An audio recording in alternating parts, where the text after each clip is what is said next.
Things in this puppet show, so I'm going to just show you some of the puppets, tell you a little bit about how they're made and how they work, and then if you want to make some puppets, we're going to make some puppets. Start off with the river puppet. So he's just made out of an old seat cushion, a foam cushion, and the great thing about puppets is that you can give a voice to things that don't normally have a voice, like the river, like a tuna, so they can tell their stories. Is there somebody who would like to come up and be a volunteer? Yes. Yeah. Okay, so with one hand you can hold on to that, and with the other hand you can hold on to the top. Yeah. And this hand you want to keep still, and this one you want to move up and down. Yeah. And we can all help and do some river breathing. Okay. Oh. Oh.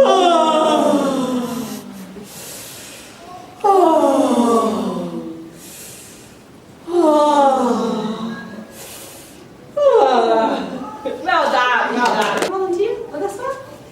Yeah. Come on. Okay. Alright, so just untangle him a little bit for you. Okay.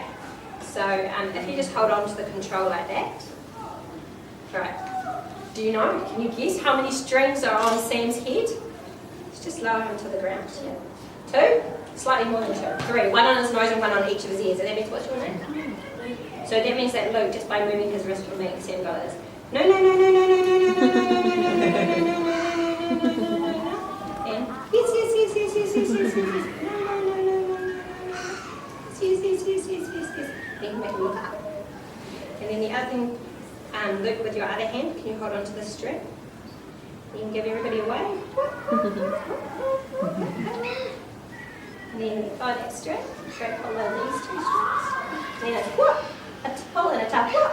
You can get him to walk. Whoop, whoop, whoop, whoop, whoop, whoop, whoop, whoop. Well done.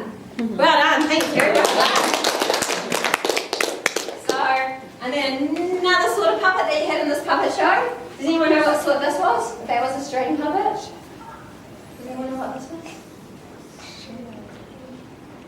On this. Give you a clue.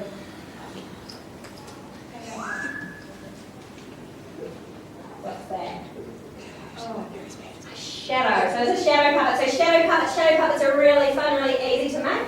This is just made out of an ice cream container because it needs to be able to be waterproof because it needs to go in the water. But you could just make it out of cardboard, so you can make a puppet as quickly as you could draw something, cut it out and stick a stick on it. You don't even need a string. You could use the floor. You don't need a string. You don't even need a screen. You could use the floor. You could use the ceiling. You could use a wall to do your puppet show. And you can very quickly make a whole cast of different characters and tell a story. So, for this puppet show, we've got a new sort of puppet. I wanted to do the puppet show inside a fish tank. So I wanted to make underwater puppets. So they're in essence string puppets because they move through the strings. But this is the baby tuna. Does he look cute?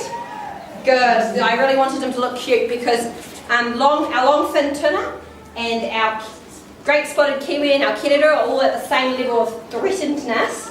But we look after our kiriru and our kiwi, but our long fin tuna is still being hunted commercially and exported. So, and one of my thoughts about this was maybe that they get away with doing this because we don't think tuna are so cute as the kiwi and the kiriru. So I thought, I'll try and make them look really cute.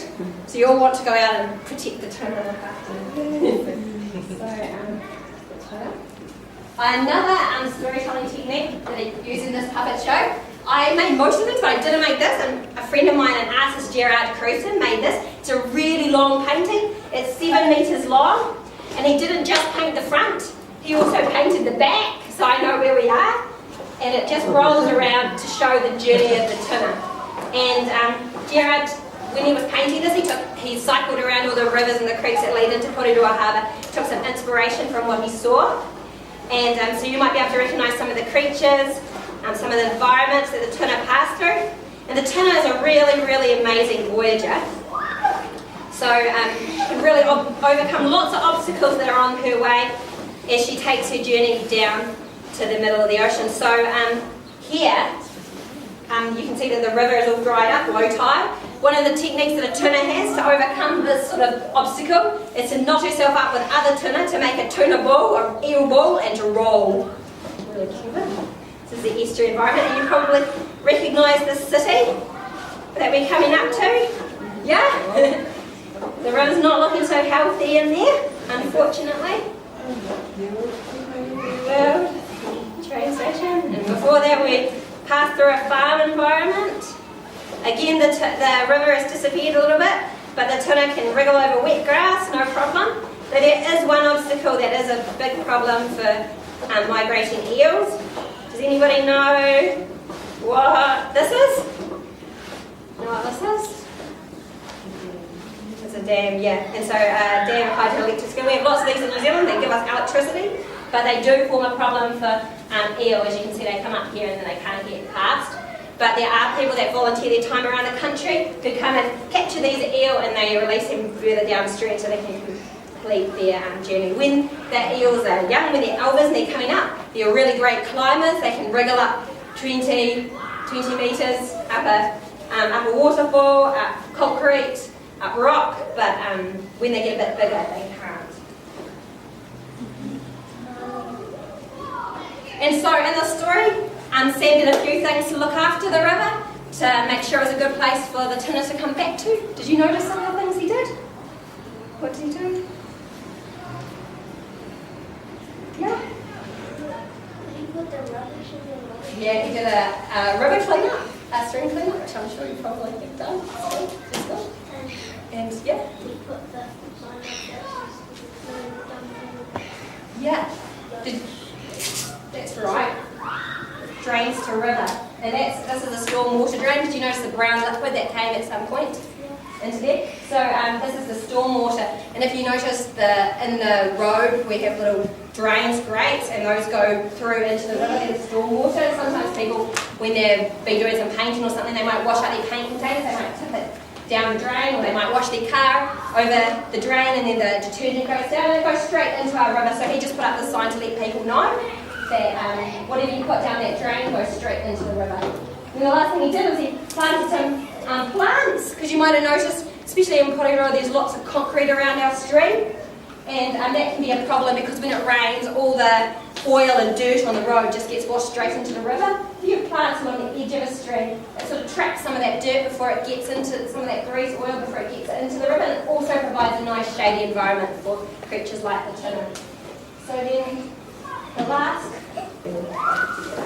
Okay, so this is just a stream puppet too. There we go.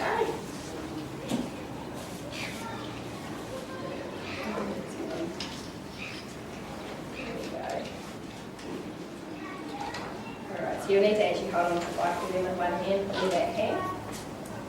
So if you hold on to both of that. Got it? And then with this hand, you can wriggle that string there. And then you can get her to swim. Take her for a swim. So,